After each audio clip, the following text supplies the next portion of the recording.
काय तुम्हाला अडचण काय नेमकी? मग न राहून मी असं म्हटलं, "सर, मी ट्रान्सफरसाठी अर्ज केलेला आहे." म्हणून. ज्या क्षणी मी असं म्हटलं, त्या क्षणी त्यांच्या इन्स्टंट तोंडामधनं वाक्य होतं, "I am always ready to leave you because you are liability to me and my division." हे म्हटल्यानंतर फार वाईट वाटलं, की बाबा आपण एखाद्या व्यक्तीवर, एखाद्या संस्थेसाठी ओझं आहोत. हा एक फार शॉकिंग गोष्ट होती माझ्यासाठी. आणि मग त्यावेळेसच ठरवलं, की बाबा ज्यावेळेस आपण बीडला ट्रान्सफर घेऊ, त्यावेळेस एकदम दणक्यात काम करायचं. हा विचार घेऊन मी 1 सप्टेंबर 2014 ला ट्रान्सफर घेतली. 3 सप्टेंबरला मी 16 स्पॉन्सरशिप फॉर्मसह ऑफिसमध्ये दाखल झालो. आणि कालांतराने असं झालं, की आमच्या ऑफिसचं रिनोव्हेशनसाठी झेड-एम सर येणार होते, झोनल मॅनेजर सर येणार होते, एक 3-4 महिन्यामध्ये. आणि तोपर्यंत मी अगदी 40-45 एजंट्स करून ठेवलेले होते, म्हणजे ऑन रोल आलेले होते 40-45 एजंट. मला एनबीचं काही काम नव्हतं, त्यामुळे मी फक्त रिक्रुटमेंटवर भर देत होतो. आणि वेलकम करण्यासाठी गेस्ट हाऊसला आम्ही सगळे जमलेलो होतो. त्यावेळेस असं झालं, की माझ्या औरंगाबाद डिव्हिजनचे सीनियर डिव्हिजनल मॅनेजर माझी पर्सनली ओळख करून देत आहेत झोनल मॅनेजर सरांशी. आणि असं म्हणत आहात, त्यांना सांगत आहेत, की सर, ये नया बच्चा आया है अमर भोपाल, अभी नगर से ट्रांसफर हो के आया है, इसने आते ही 40 एजेंट रिक्रूट कर दिए हैं और मुझे लगता है ये हमारे डिवीजन के लिए असेट रहेगा. तर मित्रांनो, हा माझा प्रवास होता एक लायबिलिटी टू असेट. त्या दिवशी खरोखर समाधान झालं, की त्यामुळे मी असं मानतो, की हे एक वर्तुळ होतं, journey from liability to asset. Dear friends, with such a medical background, if I can perform, there is no reason why you can't. You are really blessed with international level resources. The question remains, why don't we perform to our potential? I think the fundamental reason is that our why is not clear. And the key is, once why gets clear, the how becomes easy, painless, and enjoyable. Then it really doesn't matter how minute or how mammoth that why is. मी जसं सुरुवातीलाच म्हणालो होतो, की मला काही उदाहरणं आणि विनोद सांगून एखादा मुद्दा पटवून देण्याची आवड आहे, हौस आहे, हॉबी आहे. मित्रांनो, हे चित्र तुम्ही बघतायत, डाव्या साईडला कांदा भजी आहे आणि उजव्या हाताला मर्सिडीज कार उभी आहे.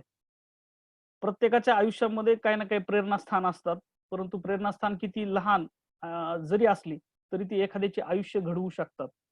जस्ट एक कांदा भजीचं एक उदाहरण देतो, लाईव्ह एक्झाम्पल आहे, सत्य घटनेवर आधारित स्टोरी आहे. मला फार प्रिय आहे ती. मी जिथं जातो तिथं शक्यतो ही स्टोरी सांगतोच. अमरजी, हा सर, प्लीज तुमची स्क्रीन शेअर करा. करतोय ना. Yes sir, okay, please continue. झाली ना आता? दिसते ना अजून नाही झाली. आता? नाही, वेळ लागतो, 1 मिनिट थांबा.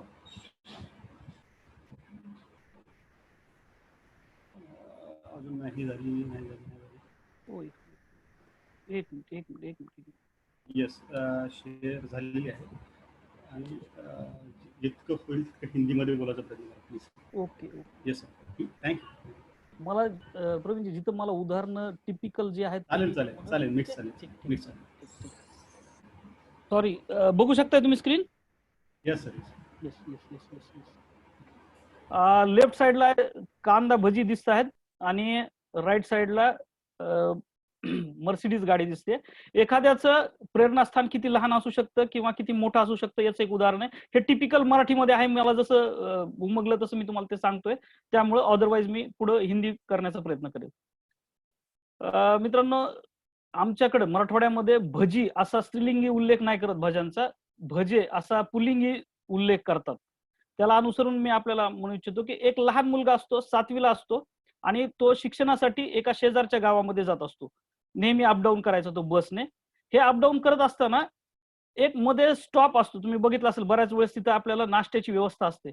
या स्टॉपमध्ये तिथेही तो स्टॉप होता आणि तो जो स्टॉप होता तो भज्यांसाठी फार फेमस होता आणि या विद्यार्थ्याला हे भजे फार आवडायचे. परंतु घरची परिस्थिती अत्यंत गरीब असायची आणि तो ते अफोर्ड करू शकत नव्हता ते भजे घ्यायचे. परंतु त्याला मनातनं फार इच्छा असायची की मला हे भजे घ्यायचेत म्हणून.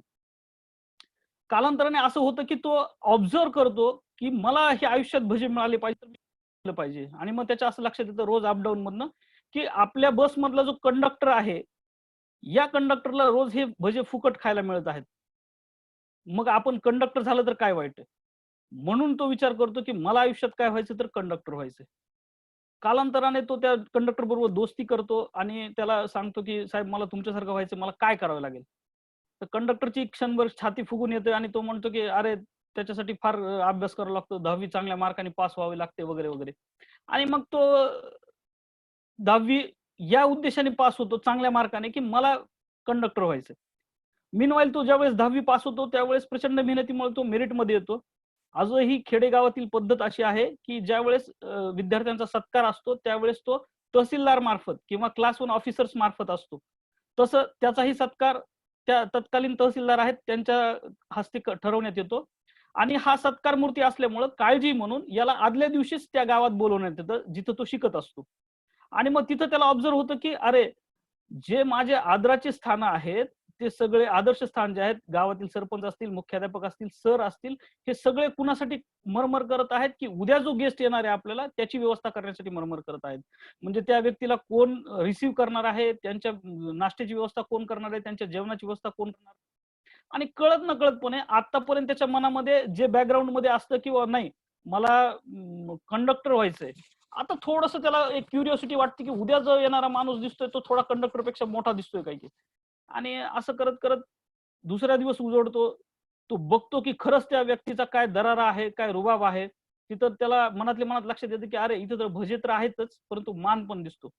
मग त्याला असं वाटतं, की नाही बाबा मी या माणसासारखं, या लोकांसारखं झालं पाहिजे. सगळं सेशन झाल्यानंतर, सत्कार झाल्यानंतर तो व्यक्ती असं म्हणतो, की "साहेब मला तुमच्यासारखं व्हायचंय. काय करावं लागेल?" तर ते म्हणतात, की काही नाही म्हणतात, "तू फक्त डिग्री काढ. डिग्रीच्या शेवटच्या वर्षाला असताना माझ्या संपर्कात ये आणि मग मी तुला पुढचं सांगतो. तुमची हरकत नाही." असं होतं मित्रांनो, की ती व्यक्ती इतका अभ्यास करते, की डिग्रीच्या शेवटच्या वर्षापर्यंत येते आणि मनात कायम असतं, की त्या व्यक्तीसारखं मला तहसीलदार व्हायचंय. का? तर तिथं भजे पण आहेत आणि सन्मान पण आहे. मग नंतर असं होतं, की घरची परिस्थिती गरिबीची असते, आई-वडील अशिक्षित असतात, त्यामुळे त्यांना लग्न करावं लागतं आई-वडिलांची मर्जी ठेवण्यामुळं.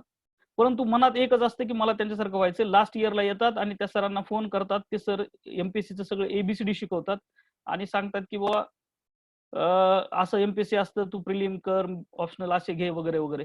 तर मित्रांनो सांगायचा उद्देश असा, की तो व्यक्ती सगळं जशाला तसं फॉलो करतो आणि तो त्यांच्या बॅचला, एम-पी-एस-सीच्या त्या बॅचला तर महाराष्ट्रामध्ये नंबर 1 चा डेप्युटी कलेक्टर म्हणून सिलेक्शन होतं. त्या व्यक्तीचं नाव आहे विजय कुमार फड. मी तुम्हाला हे सगळं सांगू शकलो याच्यामुळं, की ते त्यावेळेस आमच्या परभणीच्या कृषी विद्यापीठामध्ये आले होते आणि त्यांनी स्वतः ही गोष्ट शेअर केली आणि त्यांनी असं सांगितलं, की आज देखील मी भजांना फार मानतो. आज देखील माझी इच्छा झाली, तर मी गाडी बाजूला घेतो. आज माझ्या पदामुळे मला ते सरसकट सगळ्यांबरोबर खाता येत नाही रस्त्यावर. परंतु आजही माझी इच्छा झाली, तर मी माझी गाडी बाजूला घेतो. काच वर करतो आणि मी भजे एन्जॉय करतो. तर मी आजही अभिमानानं सांगतो, की मी जे घडलो ते भजांमुळं. असं त्यांचं म्हणणं आहे. तर मित्रांनो जस्ट मला हेच सांगायचं होतं, की व्हाय कुणाचं व्हाय किती स्ट्रॉंग असेल याच्यावर त्याचं पुढचं प्लॅनिंग म्हणा किंवा पुढचं यश त्याच्यावर अवलंबून असेल. प्रवीणजी येतं ना ऐकायला? Yes, clear. Yes, yes. Okay, okay.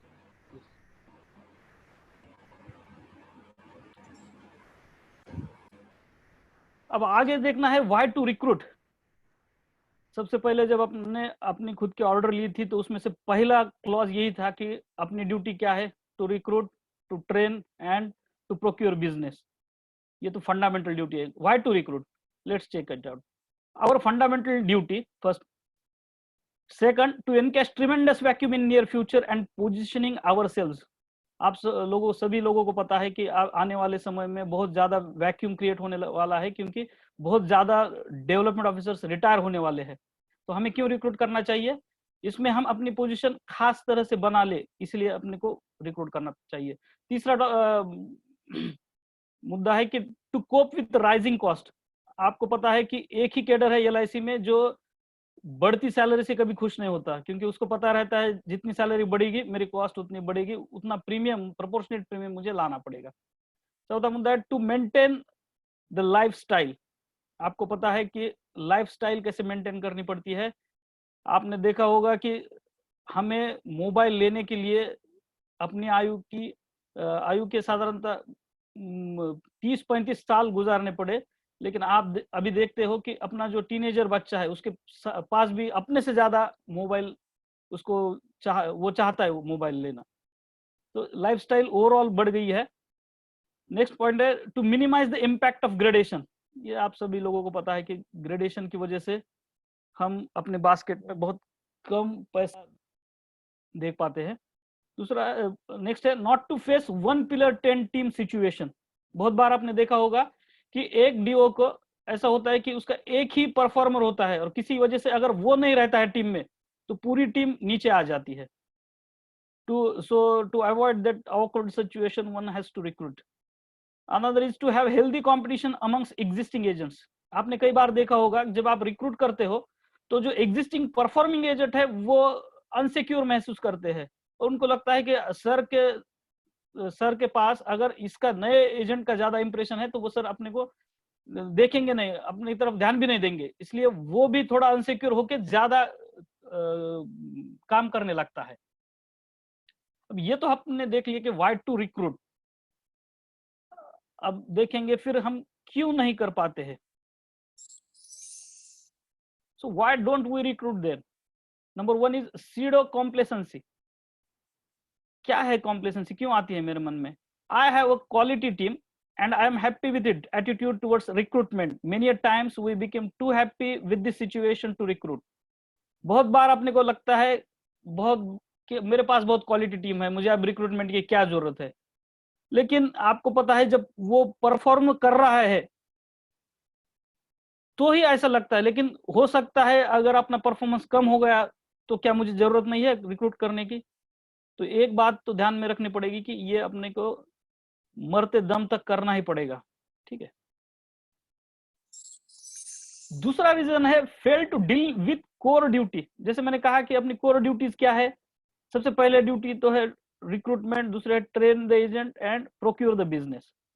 तो बहुत बार ऐसा होता है कि we are too much absorbed in PS और unproductive work, we tend to become managers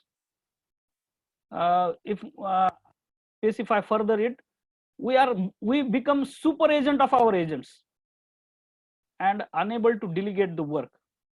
तो इसमें से समय ही नहीं मिलता कि अपन रिक्रूटमेंट करें, पूरा दिन तो सब पीएस में और अनप्रोडक्टिव वर्क में ही चला जाता है। ऐसा नहीं है कि हम रिक्रूटमेंट नहीं करते, बहुत बार ऐसा होता है कि पिछला जो रिजल्ट है रिक्रूटमेंट का या किसी रिक्रूटमेंट मेथड से जो फेलियर आने वाला है उसका डर, इतना खौफ इतना मन में पैदा होता है कि अपन रिक्रूट नहीं करते।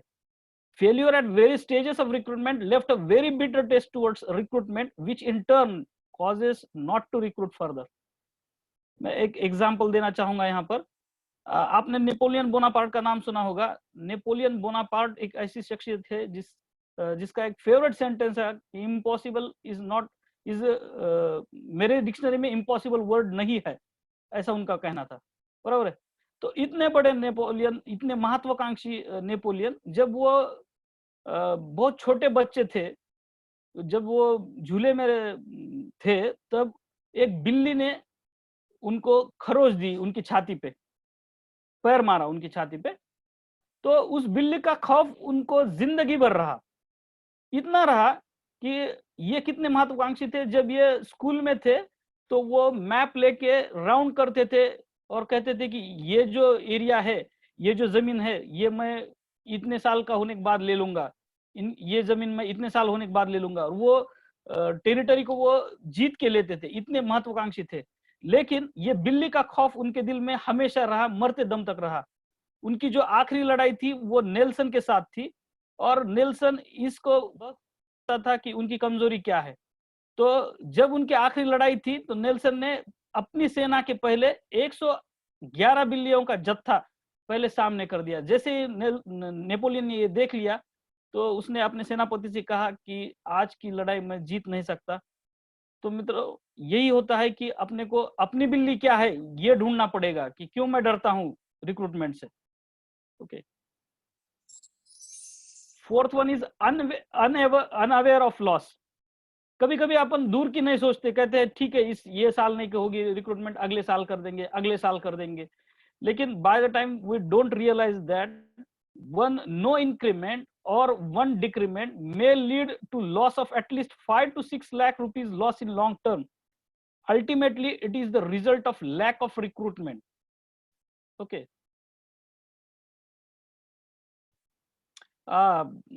Praveen ji, hello. Yes, sir. मी बोला. चॅट बघत नाहीये बरं का, कदाचित माझ्यासाठी जर काय सूचना असेल तर तुम्ही कळवा, कारण मी फोकस जरूर जरूर पीपीटी. ओके, मी चॅट आन्सर करतोय. तुम्ही yes yes yes yes, okay okay, thank you.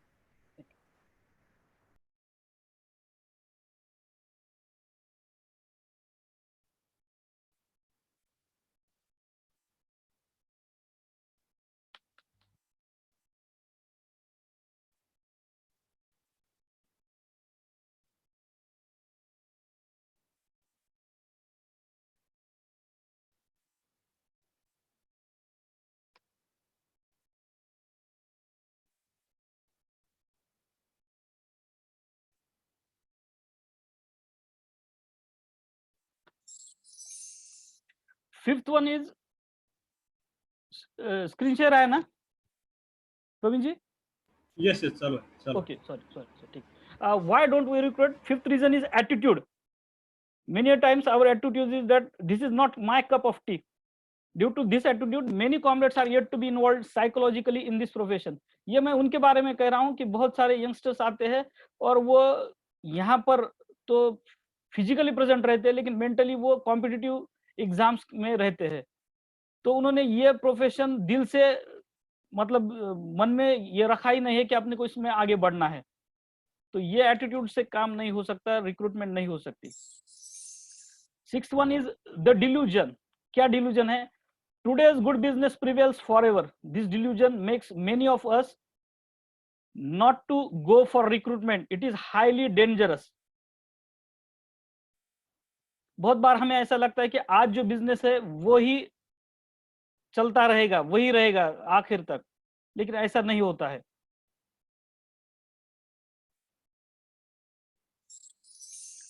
Seventh one is macro factors. Frequent changes in policies of GOI, IRDI, GOI means Government of India, IRDI, LIC management made us align with changes. It further creates disinterest for recruitment. आपने बहुत बार देखा होगा, particular rural में तो आप ये देखते हो कि जब भी फॉर्म चेंज होता है तो एजेंट इतने परेशान हो जाते हैं और कहते हैं सर अभी फिर से चेंज होगा क्या? मैं तो अब तो पिछला सीख ही रहा था, सीख ही गया था कि अभी फिर से चेंज हो गया. And it is more or less true to our sales as well. जो चेंज हुए है उसको हम अडॉप्ट करते करते नजदीक आते हैं पूरा अडॉप्ट करने के, तब तक और नए चेंजेस आ जाते हैं. अहमद सर आपका स्क्रीन शेयर कीजिए. ओहो,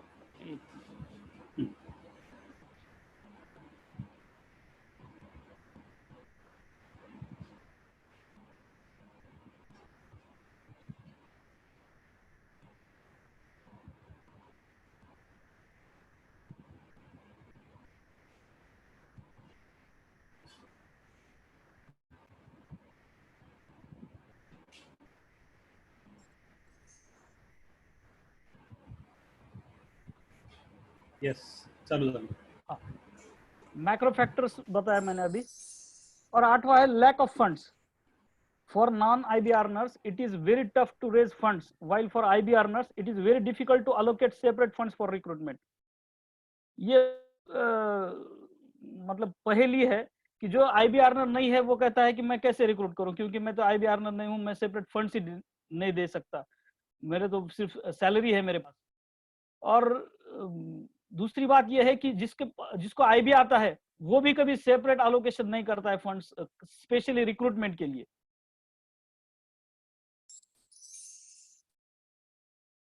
अब देखिए अपनी स्पेशलिटी क्या है कैडर की.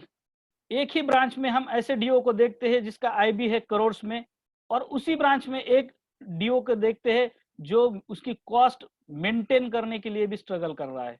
तो ऐसा क्यों है? क्या कभी आपने सोचा है इस बारे में, ऐसा क्यों होता है?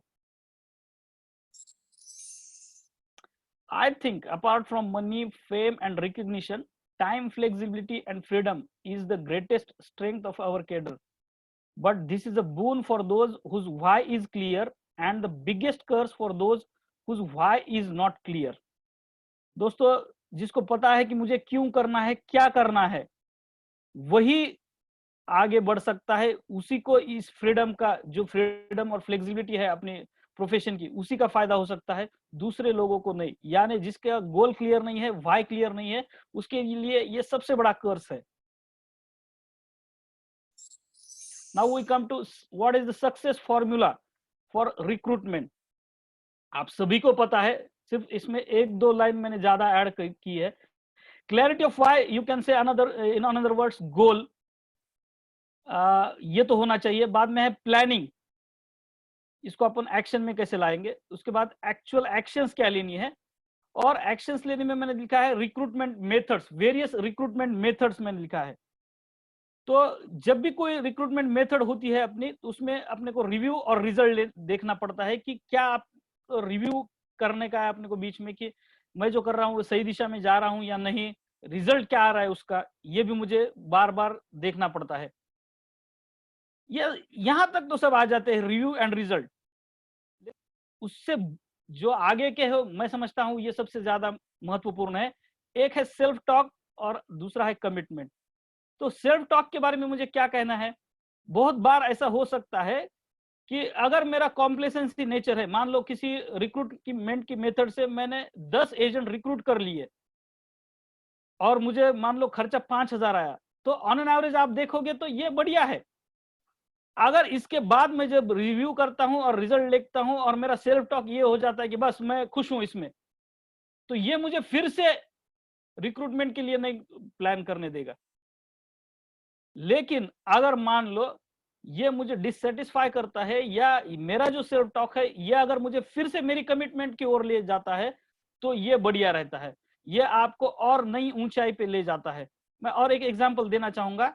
जब एडमंड हिलरी, जो दुनिया का पहला शख्स है माउंट एवरेस्ट सर करने में, तो उसका एक बहुत बढ़िया कोटेशन है। जब वो पहली बार माउंट एवरेस्ट पे गया, तो उसके पहले जो उसका प्रोजेक्ट था वो फेल हो गया था। तब उसने माउंट एवरेस्ट की तरफ देखा और कहा, as a mountain you cannot grow, but as a human I can, and hence I will come next time and definitely conquer you.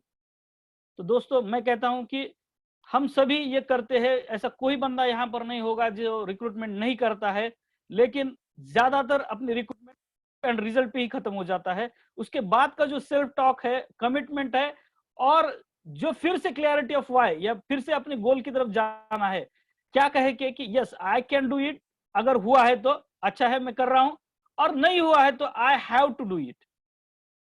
ठीक है,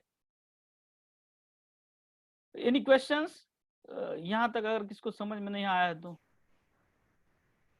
सर बहुत बढ़िया चल रहा है, ओके कंटिन्यू कीजिए। क्वेश्चंस अगर कुछ रहेगा तो मैं आपको यस end में यस बता दूंगा। Yes yes yes, okay okay Yes, okay, please. Thank you, yes yes.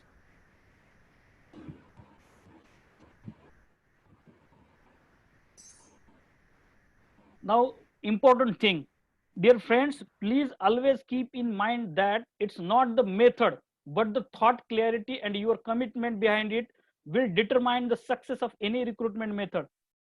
अगर हमारे गुरु गोपीनाथ जी के शब्दों में कहा जाए तो पर्पस डिसाइड्स द चॉइस। बहुत बार हमें ऐसा लगता है कि हम किसी एक डेवलपमेंट ऑफिसर के पास जाएंगे और कहेंगे, यार कौन सी मेथड तुम्हें अच्छी लगती है, या मतलब कौन सी मेथड से आपको सक्सेस मिला। तो सबसे पहला अपना हम ये चीज देखते हैं कि हम कौन सी मेथड कॉपी और पेस्ट कर दे ताकि हमें भी सक्सेस मिले। लेकिन दोस्तों, मैं यही पहले आपसे कहना चाहूंगा कि किसी भी मेथड से आपको रिजल्ट आएगा ऐसा नहीं है। उस मेथड के पीछे आपका क्या थॉट है, आपकी क्या कमिटमेंट है, यही उस मेथड का सक्सेस डिसाइड करेगी। दोस्तों, मैं जो रिक्रूटमेंट मेथड्स लेने जा रहा हूं, हो सकता है आप कहेंगे ये तो बहुत सिंपल है, ये तो हमारे यहाँ चलती नहीं है। बहुत सारे मेथड्स ऐसे हैं, किसी के पास चलेगी, किसी के पास नहीं चलेंगी, ठीक है। लेकिन उसमें से जो माइन्यूट डिटेल्स है, जो मैंने किए हैं खुद, ये मैं आपसे शेयर करूंगा। क्या एहतियात बरतने हैं वो टाइम पे, वो भी मैं आपको बताऊंगा। तो सबसे पहले है पैम्पलेट्स। मैंने कहा है कि सब इसमें क्या खासियत होना चाहिए। बहुत बार ऐसा होता है कि हम जब पैम्पलेट्स बांटते हैं तो बहुत बार उसमें वर्डिंग ज्यादा रहती है, पिक्टोरियल नहीं रहता है वो। दूसरी बात, अट्रैक्टिव नहीं रहता है, ब्लैक एंड व्हाइट रहता है। तो मेरा सजेशन ये है आपको कि वो अट्रैक्टिव होने चाहिए, प्रिफरेबली कलरफुल होने चाहिए, ज्यादा से ज्यादा पिक्टोरियल होने चाहिए, उसमें कैची वर्ड्स चाहिए, और जैसे वो अपीलिंग होनी चाहिए। ये कम से कम होनी चाहिए। ये मेरा सबसे पहले पैम्पलेट था जो मैंने यहाँ आने के बाद बांटा था। तो जस्ट ये एक खास बात बताऊंगा कि उस समय वो जो प्रवीणजी आपल्याकडे काय स्कीम असतात बघा, म्हणजे काय म्हणूया त्याला, दर महिन्याला एवढे एवढे भरा आणि मग लकी ड्रॉ स्कीम असेल वगैरे वगैरे, बरोबर आहे. अच्छा. तर मला हा, बरोबर. मला एका खेडेगावातून एक फोन आला होता की आम्हाला या लकी ड्रॉ मध्ये भाग घ्यायचा आहे. म्हणजे मी ते पिक्टोरियल एवढं केलं होतं की त्यांना ती लकी ड्रॉची स्कीम वाटली आणि त्यांचा फोन आला. ठीक है. Yes sir. इनफैक्ट मैं अभी सबको बताना चाहूँगा, चैट बॉक्स में काफ़ी क्वेश्चन आए पीडीओ से कि पीडीओ के लिए रिक्रूटमेंट मेथड्स बताइए सर. तो अमर सर का जो एक्सपीरियंस है, जैसे मैंने इनिशियल में बताया था कि 2014 में उन्होंने ट्रांसफ़र लिया था और 2014 के बाद उन्होंने 250 से ज़्यादा यूआरएन जनरेट किए, 100 से ज़्यादा एजेंट रिक्रूट किए. तो मैं पीडीओ से रिक्वेस्ट करूंगा कि थोड़ा ध्यान देके सुनिए, क्योंकि ये रियल ग्राउंड एक्सपीरियंस है. मतलब ये सब हवा की बातें नहीं, जो अमर सर ने खुद एक्सपीरियंस किया है, खुद एफर्ट जो लिए है, वो अमर सर अपनी भाषा में बता रहे हैं. तो थोड़ा ध्यान देके सुनिए. Amar sir please continue. Yes yes, thank you. मैं भी जब ट्रांसफर लेके आया तो मैं भी पीडीओ ही था ऐसे मान के चलना पड़ा मुझे. दोस्तों ये है paper advertisement, the most neglected part. पर हमें ऐसा लगता है कि यार ये तो हमारी एरिया में नहीं चलता, लेकिन मैं आपको बताऊं, मैं उनका नाम नहीं लूंगा, लेकिन एक डेवलपमेंट ऑफिसर है पूना के, उन्होंने एक ही एडवर्टाइजमेंट में 89 लोग रिक्रूट किए. तो जब मैंने उनसे पूछा कि सर आपने ये कैसे किया, तो उनका जवाब था कि अरे भाई, पेपर में एडवर्टाइजमेंट देना ये भी एक स्किल है, आपको समझना चाहिए कि वो ऐड कब देनी चाहिए. तो उन्होंने ऐड कब दी थी, जब अपने असेंबली, स्टेट असेंबली के चुनाव के जिस दिन घोषित होने थे उस दिन उन्होंने वो एडवर्टाइजमेंट दी थी. यानी आप देखिए कि लोग कितना माइन्यूटली सोचते हैं इस बारे में. तो ये पेपर एडवर्टाइजमेंट ये है कि आप किस पेपर में देना चाहोगे, मतलब इसका जो रिजल्ट है इस पर डिपेंड करेगा कि आप किस पेपर में देते हो, कब देते हो, कैसे देते हो, फ्रीक्वेंसी क्या रखते हो, दो एडवर्टाइजमेंट, पेपर एडवर्टाइजमेंट के बीच गैप क्या आता है, किस टाइमिंग को देते हो, ये इसके ऊपर डिपेंड करेगा कि आपकी पेपर एडवर्टाइजमेंट का रिजल्ट क्या आएगा. लेकिन मैंने जैसे कहा दोस्तों कि कोई भी चीज यहाँ पर न करने वाली ऐसी नहीं है, उसका अपना एक अलग इंपॉर्टेंस है. किसी एरिया में वो चलेगी, किसी एरिया में नहीं चलेगी. ठीक है. तीसरा है केबल रेडियो. इसमें आपको एक अट्रैक्टिव स्क्रिप्ट होनी चाहिए, जिंगल भी होने चाहिए, उसकी फ्रीक्वेंसी आपको तय करनी है, और कम से कम शब्दों में, कैची वर्ड्स में उसको आपको सामने वाले को अपील करना है. मेरे एक दोस्त है अहमदनगर के, जिन्होंने ये जो अपने एसटी बस स्टैंड है उसके ऊपर जो अनाउंसमेंट होती है, उसके 2 गाड़ियों की जो अनाउंसमेंट होती है उसके बीच में भी ये उनके ऐड बजती थी उसमें. ठीक है. चौथी और खास बात, इंटरनेट वेबसाइट. ये अब सबसे नया ट्रेंड है, आपको भी पता है कि अब ये पहले जो मैंने तरीके बताए वो सब पुराने हो चुके हैं. इसका खासियत क्या है, ये जो इसका एक्सेस है ये 24/7 है. मैंने थोड़े वेबसाइट्स का आपको जिक्र किया है इसमें. पहली वेबसाइट है www.nmk.co.in. ये वेबसाइट हमारे बीड़ के एक बंदे ने बनाई है. ये वेबसाइट महाराष्ट्र के करीब 80% बेरोजगार युवक इसमें लॉग इन करते हैं. आपको जान के हैरानी होगी, इसके जो विजिटर्स है ये मोर देन 12 करोड़ है अप टिल नाउ. बाद में ये जो naukri.com है या क्विकर.com है या justdial.com है, ये आपको अलग अलग फैसिलिटी देते हैं आपके एरिया के हिसाब से, आप जो पैकेज लेते हैं उसके हिसाब से. इसमें एक सावधानी आपको बरतनी है कि जब आप ऐसी इसमें एडवर्टाइजमेंट देते हैं तो आपको एक बात का ख्याल रखना होता है कि जो भी कॉल आपके पास आ रहे हैं वो फिल्टर होके आ जाए. मेरी जो मतलब पहला जो सक्सेस था मैंने ज्यादातर रिक्रूट किए, उसमें मैंने nmk.co.in पे ऐड दी थी, और उसमें सक्सेस ज्यादा बढ़ने के वजह ये थी कि मैंने उसमें मेरे 2 असिस्टेंट लोगों के नंबर दे दिए थे और मैंने उनको कह रखा था कि जब आपको लगे कि सामने वाला बंदे में दम है या लायक है तो वही मुझे फिल्टर करके पास ऑन कीजिए, बाकी लोगों को आप निपटा लीजिए। तो इसमें ये सावधानी आपको बरतनी पड़ेगी कि फिल्टरिंग होना बहुत जरूरी है, अदरवाइज आपका बहुत कीमती समय इसमें जाया जा सकता है। दूसरे इसमें ऑब्लिक करके दिया था मैंने वेबसाइट, ये भी एक अच्छा जरिया है। आप पिछले महीने मुझे पुणे के एक डेवलपमेंट ऑफिसर साहब है, उन्होंने एक रेफरेंस दिया था। तो उनके पास रेफरेंस कैसे आते हैं, तो वेबसाइट के माध्यम से भी आते हैं। तो आप खुद की वेबसाइट भी कम पैसे में बना सकते हैं और ये फ्यूचर का ट्रेंड है। आप मान लो ऐसा लगे आपको कि नहीं 2 साल में एक भी नहीं आया, तो कोई बात नहीं है, ये आने वाला ट्रेंड यही होने वाला है। तो इसलिए जल्द से जल्द अपनी वेबसाइट आप बना सकते हैं। उसका जो मूल्यांकन है वो इस बात पर मत कीजिए कि मुझे अभी उसमें उसका रिजल्ट क्या आ रहा है, लॉन्ग टर्म में वो आपको ज्यादा फायदेमंद रहेगा। 5वीं मेथड है सोशल मीडिया। ये क्यों ज्यादा महत्वपूर्ण है, इसमें वाइड कवरेज है, लेस एक्सपेंसिव है, पैसिव मेथड है, फ्यूचर इसी मेथड्स के ऊपर डिपेंड रहेगा। और सबसे बढ़िया बात, जो मिलेनियल्स है उनको यही अपील करता है, यही मेथड अपील करती है। ठीक है, कंटिन्यू कर रहा हूं मैं सोशल मीडिया को। ये एक बहुत अच्छा जरिया है। गूगल डॉक्यूमेंट्स या गूगल फॉर्म्स के जरिए आप वेरियस पोल्स, क्विज या ई सर्वे फॉर्म्स कर सकते हैं। जैसे मैंने बताया कि रिक्रूटमेंट मेथड्स इन लॉकडाउन, इसमें आप ये कर सकते हैं कि लॉकडाउन में मैं बाहर तो नहीं निकल सकता, लेकिन आपने देखा होगा कि आप मन से किसी व्हाट्सएप ग्रुप में रहते हैं या सिर्फ किसी का दिल रखने के लिए किसी व्हाट्सएप ग्रुप में रहते हैं, आप वहां ज्यादा शेयर नहीं करते, आप वो जो पोस्ट है वो देखते भी नहीं है। बहुत सारे ऐसे व्हाट्सएप ग्रुप होते हैं। आप एक काम कर सकते हैं कि गूगल आपके नाम के ऊपर बना के वहां लिंक भेज सकते हैं, उसमें कुछ क्वेश्चंस जोड़ के। ये बहुत पैसिव मेथड है, ये लॉन्ग टर्म में आपको काम में आएगी और अभी लॉकडाउन में बहुत ही ज्यादा फायदेमंद और फायदेमंद साबित होने वाली ये मेथड है। मैं जस्ट आपको एक नाम बताता हूँ। हमारे एक दोस्त है सूर्यकांत जी नाइक बोल के, कोल्हापुर डिवीजन के। उनने अभी ये लॉकडाउन में इस मेथड का यूज किया है, उनको 22 प्रोस्पेक्ट घर बैठे मिले हैं इस मेथड से।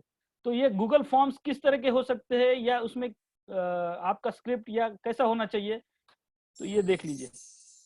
उसमें आपको ज्यादा नहीं कुछ करने का नहीं है, सिर्फ सामने वाले की क्यूरियोसिटी जनरेट करनी है। तो आप उसमें ऐसे सवाल पूछ सकते हैं जिसके जवाब हाँ या ना में होंगे। मान लीजिए आप ऐसा पूछ सकते हैं कि in the background of COVID-19 are you worried about income, yes or no, want extra income, yes or no, do you like to make friends, yes or no, do you want to earn by just talking to people, and do you want to contribute in people's lives। ऐसे question हो सकते हैं। देख लीजिए बहुत बार ऐसा होता है कि हम अपने किसी नजदीक के दोस्त को एजेंसी कैसे बताए इससे शर्मा जाते नहीं है। बाद में हमें पता चलता है कि वो अपने दूसरे दोस्त के पास एजेंसी ले ली। तो मतलब अगर बोल दिया तो अपने को कम मतलब हर्ट होता है कि कैसे बोलो, या बाद में फिर रिग्रेट करना पड़ता है कि वो दूसरे के पास क्यों चला गया, मैंने क्यों पहले बोल नहीं दिया। तो ये बहुत अच्छा जरिया है कि आप उसको जस्ट पास ऑन कर दीजिए ये गूगल फॉर्म, और उसको बोल दीजिए कि ये मैं सभी लोगों को फॉरवर्ड करना चाहता हूँ, मैं तेरी भी हेल्प लेता हूँ, तू भी तेरे जितने ग्रुप है उसमें ये फॉरवर्ड कर दे। ठीक है, तो ये बहुत कारगर तरीका है अभी इस लॉकडाउन में रिक्रूटमेंट के लिए। आगे का तरीका है रेफरेंसेस, एग्जिस्टिंग टीम। आप जब अपनी एग्जिस्टिंग टीम के ऊपर इतनी मेहनत लेते हो, उनको एक कोहेसिव यूनिट बनाते हो, मान लीजिए एक जंगल की तरह लोग रहते हैं और बाद में उसको आप प्रॉपर नर्सरी की तरह बिल्टअप करते हो। अगर आप ये मेहनत लेते हो तो मुझे ये पता है कि जो कोर टीम होगी आपके पूरी टीम में, वो आपके साथ रहेगी। एक इमोशनल अपील अगर आप ऐसा करेंगे कि देख भैया, तुझे मैंने जब रिक्रूट किया था तो तेरा इनकम लेवल, तेरा सोशल स्टेटस लेवल क्या था और आज कहाँ है, तो क्या तुझे ऐसा नहीं लगता कि तेरे जो फ्रेंड्स है वो भी अपने टीम में आए और अपनी टीम को मजबूती प्रदान करे। अगर आप ये इमोशनली उससे बात करते हो तो मैं समझता हूँ कि 5-10 लोग तो आप ऐसे भी उसमें से ऐड कर सकते हैं। आप अपने फ्रेंड्स को भी रेफरेंसेस बताने को कह सकते हैं, रिलेटिव्स की भी कह सकते हैं, नेबर्स को कह सकते हैं। सबसे बढ़िया तरीका अपना जो फोन बुक है इसमें भी कह सकते हैं, या जिनके साथ आपका रैपो बिल्टअप हो गया है ऐसे क्लाइंट्स के साथ भी आप ये कर सकते हैं। हमने देखा है कि फोन बुक ये सबसे बड़ा जरिया है, और बहुत बार हमें किसी को बोलते वक्त शर्म आ सकती है। अगर आपने एक मैसेज भी कर लिया उसका अच्छा मैसेज, तो आप व्हाट्सएप या किसी भी सोशल मीडिया के साथ उसको शेयर कर सकते हैं। सातवां है जॉब फेयर्स या प्लेसमेंट्स। आप में से बहुत लोगों ने ये भी किया होगा जॉब फेयर्स में। मैं मेरे दोस्त के साथ एक जॉब फेयर में चुका हूँ। वहां पर क्या होता है कि अपने को लिफलेट्स ये अट्रैक्टिव करने पड़ते हैं, पैम्पलेट्स अट्रैक्टिव करने पड़ते हैं, और वहाँ सिलेक्शन क्राइटेरिया है जो है वो अपने को पहले से डिसाइड करना पड़ता है। ये एक दिक्कत होती है वहां पर, लोग क्वांटिटी में बहुत होते हैं, आपको क्वालिटी सिलेक्ट करनी पड़ती है, और दूसरी बात वो इस जहन से आते हैं कि मुझे जॉब ही चाहिए, तो वो आपको तय करना पड़ता है कि मैं किसको ये ऑफर करूं। 8वां पॉइंट है कैनोपी, डिसाइड प्लेस।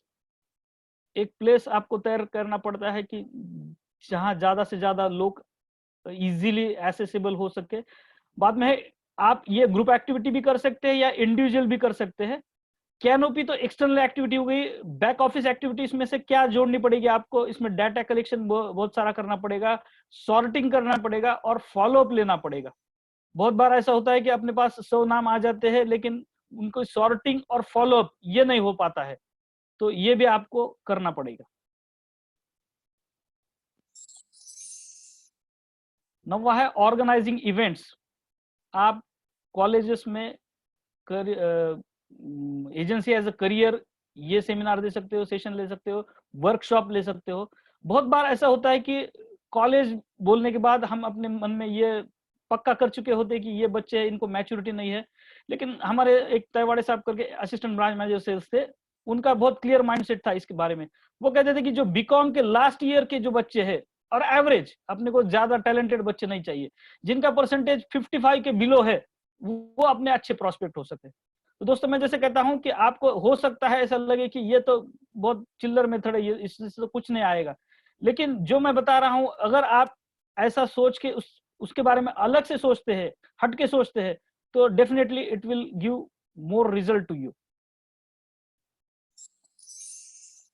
दोस्तों मेरे आप सभी से अपील है फिर से कि आप लिखने की बजाय ज्यादा मतलब रीड बिटवीन द लाइंस जैसे होता है वो, क्योंकि मैं ये पीपीटी आपको देने वाला हूं, तो क्या है कभी कभी लिखते समय आप वो पॉइंट मिस कर जाओगे जो वहां पर लिखा नहीं है। तो ये पीपीटी मैं प्रवीण जी को देने वाला हूं, तो उसकी चिंता आप मत कीजिए। जैसे सेशन खत्म होगा मैं आपको सर को ये पीपीटी भेज दूंगा, ठीक है। 10वीं मेथड है letters, letters to influential persons of your area. बहुत बार हम जब ज्वाइन होते हैं तो हमारी पहचान नहीं होती है। मेरे एक मित्र है प्रसाद जी अंबेकर बोल के, अभी पुणे में है। उन्होंने बहुत अच्छा लेटर ड्राफ्ट किया था। जैसे हम अपने नए हेडक्वार्टर में जाते हैं तो उसमें बहुत सारे इन्फ्लुएंशियल पर्सनैलिटीज होती है। हो सकता है वो मतलब एडमिनिस्ट्रेटिव हो या पॉलिटिकल हो, या उससे भी अलग अलग पर्सनैलिटीज हो सकती है। तो उनको आप एक लेटर लिख सकते हैं कि I am so and so, just join LIC as a development officer. मैं इस एरिया में नया हूँ, और जैसे आप जानते हैं कि मैं एक बहुत अच्छा काम कर रहा हूँ बेरोजगारी को खत्म करने का। तो मैं चाहूंगा कि आप बहुत अच्छे लोग हैं, प्रतिष्ठित लोग हैं, इन्फ्लुएंशियल पर्सनैलिटीज है, तो अगर आपको ऐसे कुछ बंदे पता है जो बेरोजगार है लेकिन अच्छा काम कर सकते हैं तो आप मुझे बता सकते हैं। या फिर just without asking them giving any reference, you just जैसे आप हाय हेलो सामने वाले को करते हैं वैसे लेटर में भी कर सकते हैं। आपकी एक अलग पहचान, अलग आइडेंटिटी बन जाएगी उसके साथ। मैंने ये मेरे पहले हेडक्वार्टर जहां था जामखेड़ में, वहां किया था। सभी सरपंचों को मैंने ये एक लेटर लिखा था। तो कभी कभी ऐसा होता था अगर वो ब्रांच में आया और मेरा नाम लकीली उसको मालूम पड़ा तो बोलता हाँ हाँ सर वो आपका लेटर मिल गया था मुझे, चाहे मैंने उस लेटर में सिर्फ मेरा अपना इंट्रोडक्शन ही क्यों ना दिया हो, लेकिन वो याद रखता है। तो जरूरी नहीं है कि ये सिर्फ रूरल में ही चले, आप आपके एरिया के कॉर्पोरेटर या जितने भी इन्फ्लुएंशियल पर्सन है उनको सिर्फ हाय हेलो करने के लिए भी आप ये लेटर भेजते हैं। मैं एक नाम लेना चाहूंगा, वो जैसे तो हमारे रोल मॉडल है श्री ज्ञानेश्वर जी धेटे सर। उनका कहना है कि वो अगर उनको एक आध प्रोस्पेक्ट लगता है कि ये बहुत बड़ा प्रोस्पेक्ट है, तो आप यकीन नहीं करोगे, वो इतना अच्छा लेटर प्रिंट करवा के लेते, इतना बढ़िया डिजाइन का। वो उनके डीटीपी वाले को बोलते हैं कि महंगे में से महंगा कितने रुपये का लेटर तू बना सकता है, तो वो कहते हैं मैं 150-200 रुपए का एक एक लेटर भेजता हूं। तो आप यकीन मतलब सोच भी नहीं सकते कि लोग कितना माइन्यूटली इस बारे में सोचते हैं। और ये भी पैसिव है, बुरा तो कुछ नहीं होने वाला इसमें। मान लो ज्यादा से ज्यादा क्या होगा, वो एजेंसी नहीं लेगा, एजेंसी लेने की भी नहीं है उसने, लेकिन आपका जो इंप्रेशन है इससे बहुत बढ़िया हो जाएगा। यही एक इमोशनल अपीलिंग लेटर आप आपके टर्मिनेटेड एजेंट्स को भी भेज सकते हैं। मैंने मेरे सभी टर्मिनेटेड एजेंट्स को एक लेटर भेजा था, उसमें से 2-3 एजेंट्स फिर से रीइंस्टेट हो गए। तो ये भी एक बहुत कारगर मेथड है जिससे आप मतलब ये आपको भी उपयोगी पड़ सकती है। बाद में है टेलीकॉलिंग। आप किसी संस्था से डेटा खरीद सकते हैं और टेलीकॉलर को दे के उसको कॉल करने को बोल के फिर ये मेथड यूटिलाइज कर सकते हो। अभी मेरे डिवीजन के हमारे दोस्त है स्वस्तिक जी कंदी बोल के, उन्होंने अभी 40 एजेंट रिक्रूट किए हैं। He might be the only person who is going to receive 36,000 rupees in कारवा एडवांस। कारवा में जो शायद वो वेस्टर्न जोन के सबसे ज्यादा कारवा प्राइज लेने वाले डेवलपमेंट ऑफिसर है। तो उन्होंने ये अभी मेथड यूज की है, डेटा लेने का, प्रॉपर स्क्रिप्ट देने की, वो जो आपने जो लड़की रखी है स्क्रिप्ट कहने के लिए, उसको प्रॉपर स्क्रिप्ट देने की। यहाँ आप सीसीए आरसीए भी पिच कर सकते हैं बहुत अच्छी तरीके से, या कभी उसको कह सकते हैं कि टर्मिनेट एजेंट को भी एक बार फोन कर दे, या जो आपके टर्मिनेटेड एजेंट है उनको आप कह सकते हैं कि देखो भाई, अगर आप आज तक मेरे साथ जुड़े होते, इस कोविड के बैकग्राउंड में भी आपको एलआईसी अपने साथ बना के रखती, क्योंकि जो एजेंट को 5 साल हुए, 5 या उससे ज्यादा साल हुए, उनको हमारी एलआईसी ने 50,000 रुपए एडवांस दिया है। ये भी आप बोल सकते हैं, ये भी अच्छा पॉइंट है इसमें। और दूसरी बात, इसमें से डेटा कलेक्शन तो बहुत बड़ा हो जाएगा, स्क्रिप्ट भी अच्छी हो जाएगी, उनसे कॉलिंग भी अच्छी हो जाएंगी, लेकिन बाद में जो सपोर्ट सिस्टम है ये आपको पहले से तय करनी पड़ेगी कि बाद में सपोर्ट सिस्टम क्या होनी चाहिए। मान लो कि एक बार से मतलब किसको कब बुलाना है, कौन एजेंसी पिच करेगा, ये सब आपको पहले से तय करना है, क्योंकि इससे अपन कभी वाकिफ नहीं रहते। कभी लोग सामने से हमको ऐसा नहीं कहते कि एट अ टाइम 10 लोग की हाँ सर हमें हम इंटरेस्टेड है, क्या है बताइए। तो इसको जो प्रॉपर सपोर्ट सिस्टम है ये आपको इसका ध्यान रखना पड़ेगा, पहले से प्रॉपर सपोर्ट सिस्टम आपको उसके लिए देनी पड़ेगी।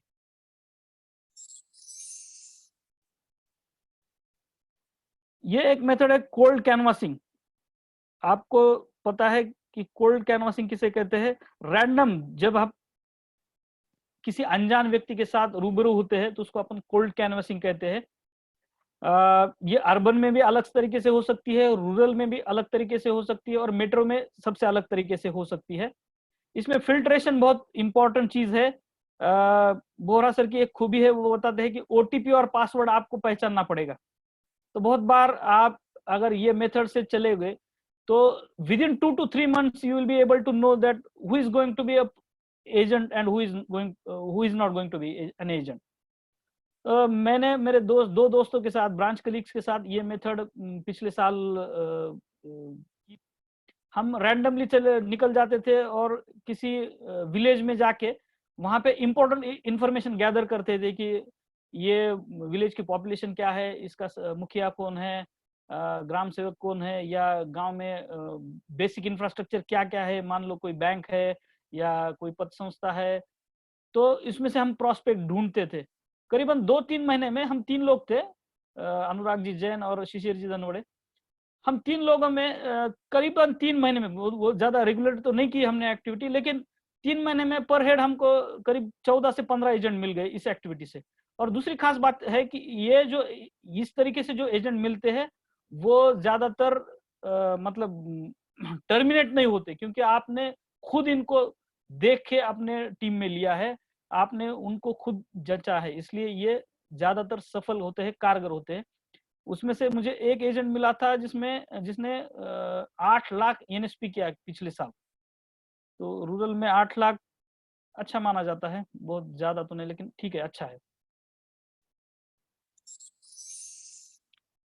अब ये तो हो गई मेथड्स, लेकिन हॉट प्रोस्पेक्ट्स क्या है? तो अगर मेट्रोज की बात की जाए तो इस वक्त सबसे हॉट प्रोस्पेक्ट है शेयर ब्रोकर्स कि जिस तरीके से मार्केट गिरा है उस तरीके से तो लगता है कि अगले 1 डेढ़ 2 साल तो शेयर ब्रोकर्स इसमें पीछे ही रहेंगे। तो ये एक अपने लिए अच्छे प्रोस्पेक्ट्स है, उनका कस्टमर बेस भी अच्छा है। उसी के साथ आते हैं म्यूचुअल फंड और real estate agents, tax consultants, accountants, temporary employees, retail suppliers. बहुत बार आपने देखा होगा टेम्पररी एम्प्लॉयज में आप किसी बैंक में चले जाते हैं या पद संस्था में चले जाते हैं, वहां पर जो क्लर्क होता है या जो प्यून होता है वो टेम्पररी रहता है, लेकिन उसके सभी कस्टमर्स के साथ अच्छे रिलेशन होते हैं। जो भी कस्टमर है वो पहले ब्रांच मैनेजर की तरफ जाने से पहले इससे निपट लेता है और बाद में उसकी तरफ जाता है। तो ये भी बहुत अच्छे लोग हैं जिनकी मतलब कस्टमर बेस अच्छा होता है, तो ये भी अच्छे हैं। बाद में आपने देखा होगा कि स्कूल में बहुत बार ऐसा होता है कि स्टाफ बहुत टेम्पररी रहता है, आप उनकी जो कन्विंसिंग स्किल है वो बहुत बढ़िया रहता है और उनका जो सैलरी है वो उनकी मेहनत के हिसाब से बहुत कम होता है। तो जब आप आपके बच्चे के साथ जाते हैं स्कूल में तो देख लीजिएगा कि इनसे थोड़ा सा रिलेशन मेंटेन कीजिएगा, ये आपके लिए बहुत अच्छे प्रोस्पेक्ट उभर कर आ सकते हैं। Small shop owners, MR salesman, marketing executive. अब एमआर है, सेल्समैन है, मार्केटिंग एग्जीक्यूटिव है, ये ऑलरेडी मार्केट में है। जब हम किसी बंदे को ओपन मार्केट से उठा लेते हैं तो उसको अपने को ट्रेनिंग देना पड़ता है कि मार्केटिंग क्या है, सेल्स क्या है, इसमें ज्यादा मेहनत लेनी पड़ती है। इसके बजाय अगर आप सीधे एमआर सेल्समैन या मार्केटिंग जो उस फील्ड से बिलोंग करते हैं, अगर उनको लेकर आप ये अच्छी तरह से एजेंसी पिच करते हो उनके पास, तो उनके तो खून में मार्केटिंग है, तो ये बंदे बहुत आगे चलकर बहुत अच्छा काम कर सकते हैं और आपको मेहनत भी कम लेनी पड़ेगी इनके लिए। ये जो डॉक्टर लोग हैं, BHMS, BMS, particular rural area, और वेटरनरी डॉक्टर्स, ये भी बहुत अच्छा जरिया है एजेंट्स के लिए। मेरे ब्रांच में एक बीएचएमएस डॉक्टर एमडीआरटी है लगातार पिछले 5-6 साल से। तो ये उनका कस्टमर बेस भी बहुत बढ़िया रहता है और जब वो किसी को रिक्वेस्ट करते हो तो it will be treated as order. तो ये उनका अच्छा रैपो रहता है उनके कस्टमर्स के साथ। बाद में पिग्मी और आरडी एजेंट्स बहुत बार देखा होगा, पर्टिकुलर रूरल में आपने देखा होगा कि जब आप इनसे बात करते हो तो ये हमेशा जल्दी में रहते हैं और ये सिवाय उनके काम के कुछ दिखाई नहीं देता। लेकिन अभी ये कोविड के पीरियड में इनको समझ में आ गया कि अगर अपनी अर्निंग्स 1 महीने के लिए भी बंद है तो कितना खामियाजा उतना उसका भुगतना पड़ेगा अपने को, कितनी लाइफ डिफिकल्ट होती है ये इनको पता चला है। तो मैं समझता हूं कि अगर आप इनको फ्रेश फिर से पिच करते हो एजेंसी तो बहुत बढ़िया रहेगा। बाद में ये रूरल बेस पे आपने देखा होगा बीसीए, बैंक मित्र या महा ई सेवा केंद्र, सेतु ओनर्स, ये जो लोग हैं अगर आप इनको एजेंसी पिच करते हो तो ये ज्यादा बढ़िया रहेगा। इस लिहाज से बढ़िया रहेगा कि जैसे आपका एजेंट, मान लो कोई आपसे कनेक्ट होता है प्रोस्पेक्ट, बाद में वो एजेंट बन जाता है, वो अच्छा कमाने लगता है, अच्छा ग्रो करता है, तो आप उसको बोलते हैं कि अरे भाई आप गांव में ही सही लेकिन खुद का ऑफिस डाल दो, यानी आप उसको उसका बेसिक इंफ्रास्ट्रक्चर के बारे में बताते हो। तो अगर वो बाद में इंफ्रास्ट्रक्चर डालने को बोलते हो तो इस बजाय इसके अच्छा है कि जिनका ऑलरेडी इंफ्रास्ट्रक्चर है, जिनके पास कस्टमर बेस है, जिनके पास कस्टमर की ऑलरेडी इंफॉर्मेशन है, मान लो उसका आधार क्या है, बैंक अकाउंट क्या है, ये सब जिनके पास है, अगर उनको ही आप सीधे एजेंसी देते हो तो ये लॉन्ग टर्म में बहुत बढ़िया रहता है। बाद में आपको ये पता है कि महिला बचत गट ये एक बहुत बढ़िया सोर्स है, बड़ा सोर्स है। और आपने देखा होगा कि अगर लेडी एजेंसी है तो वो ज्यादा ज्यादा दिन तक टिकती है, ज्यादा दिन चलती है वो agency.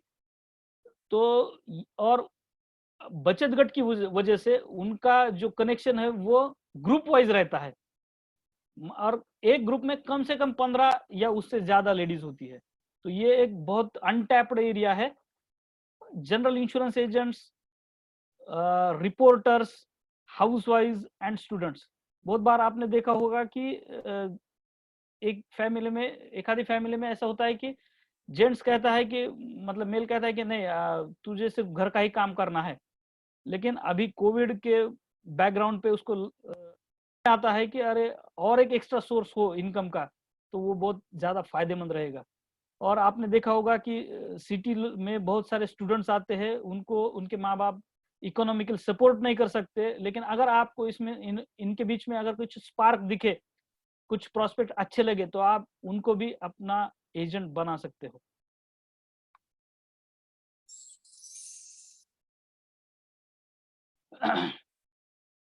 Journey from prospecting to qualifying PRT. अब यहां तक तो आप आ गए, लेकिन इसके बाद में आपकी जर्नी कैसी होनी चाहिए? मैं ये मानता हूं कि हमने ऑलवेज अपने जहन में ये बात रखनी है कि उसकी जो इच्छा है प्रोस्पेक्ट की, मुझे एजेंट बनना है, उसकी आयु बहुत छोटी है, बहुत थोड़ी है। तो जब आपको, वो कहते हैं ना कि हथौड़ा गर्म हो तभी वार करना चाहिए, तो आपको ये ध्यान में रखना होगा कि उसकी इच्छा की आयु कम है, तो आपको ये ध्यान में रखना होगा कि उसी वक्त आपको उसके पास एजेंसी पिच करनी है। मेरी जो सक्सेस है उसके पीछे ये राज है कि जब भी मुझे कोई प्रोस्पेक्ट रेडी रहता था, तो मैं मेरे असिस्टेंट को पूछता था कि उसको पूछ कि वो कहाँ कंफर्टेबल महसूस करेगा मीटिंग के लिए, या अपने ब्रांच में या बाहर। अगर वो बाहर बोलता है तो मैं मेरे असिस्टेंट को भेज देता था, और मेरी एक पीपीटी, रेडीमेड पीपीटी है LIC agency as a career, जिसमें मैंने बहुत इलेबोरेट किया है कि आपको क्या मिलेगा। तो वो जैसे ही यस बोलता था, तो मैं, मेरा असिस्टेंट उसको वो पीपीटी भेजता था, भेजता हूं अभी भी। और अगर पॉसिबल है तो मैं खुद उसके साथ मीटिंग करता हूं, या मेरा असिस्टेंट उसके साथ मीटिंग करता है। तो मैंने अगले पॉइंट में लिया है वो, send the prospect customized PPT taking enough care of creating curiosity regarding the agency and elaborating some of the benefits of agency। Some of the benefit इसलिए कि उसको क्यूरियोसिटी बनी रहे उसमें, और जैसे वो सामने आता है मीटिंग के लिए, तो बाद में मैं उसको एजेंसी पिच कर सकता हूँ। अमर सर, हाँ, सॉरी ब्रेक कर रहा हूँ, एक बार हाँ, स्क्रीन शेयर स्टॉप करके वापस चालू कीजिए। स्क्रीन पे बहुत कुछ लिखा है, तो ओके, वो इरेज हो जाएगा। Okay, okay, sorry. आपोआप होतंय ना ते, माझ्याकडनं नाही होते ना? नाही, तुम्ही नाही करत आहे, तेच म्हटलं, आपले मला खूप वाटलं सारे अटेंडंट करतात. Okay, okay, okay.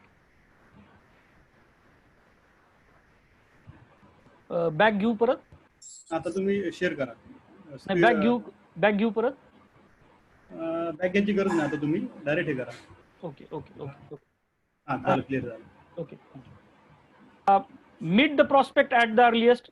मैं देखता हूँ, जैसे मैंने आपको कहा कि उसकी इच्छा की आयु बहुत छोटी है, उसी में आपको एनकैश करनी है।